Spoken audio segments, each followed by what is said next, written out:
కర్యగుట్టలున్న మావోయిస్టులను మట్టుబెట్టాలని మస్తు దినాల సంధి సెంట్రల్ సర్కారు కేంద్ర బలగాలను పంపి కగారు పేరుతోని కర్యగుట్టలను చుట్టుముట్టింది కదా.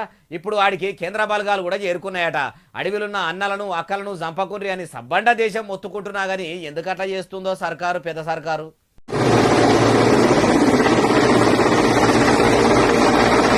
ఇటు తెలంగాణ రాష్ట్రం అటు ఛత్తీస్గఢ్ రాష్ట్రం నడమలున్న కర్రెగుట్టల మావోయిస్టులు ఉన్నారని మావోలను మట్టుబెట్టాలని సెంట్రల్ సర్కారు కగారు పేరుతోని ఇట్లా సిఆర్పిఎఫ్ జవాన్లతోని కర్రెగుట్టను చుట్టుముట్టే ప్రయత్నం చేస్తుంది. ఇప్పటికే చాలా మంది శాంతి చర్చలు జరపాలే, అడవిలో ఉంటున్న అన్నలను అట్లా సంపుడు అన్యాలమని తెలంగాణలో పాలనగిరి ఎలుగబెడుతున్న ముఖ్యమంత్రి యనమల రేవంతాల సార్ను కూడా శాంతి చర్చల కమిటీ సభ్యులు కలిసి చెప్పినారు కూడా. అయినా కూడా సెంట్రల్ సర్కారు అనుకున్నట్టే కర్రెగుట్టలను చుట్టుముట్టి ఆడ సిఆర్పిఎఫ్ బలగాలతోని క్యాంప్ వేయబోతున్నదట.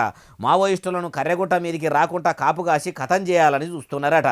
అయ్యా భారత ప్రధాని నరేంద్ర మోడీ సారు, మీరిట్లా మావోలను మట్టుబెట్టుడు మీద పెట్టిన మనసుల పావులంతో పేద ప్రజల మీద పెట్టి వాళ్ళకు మీరు పథకాలు అందిస్తే మీరనుకుంటున్న దేశము ఎప్పుడో ఎలిగిపోయేది. ఇప్పుడు ఈ అన్నలు ఇట్లా అడవుల్లో వండుకుంటా మీ సర్కారు మీద పోరాటం చేసేటోళ్ళు కాదు. మీకు ఇప్పుడు వాళ్ళను లేపేసేంత బాధ వచ్చేది కాదంటారు ఈ ముచ్చటిన్నోళ్ళు.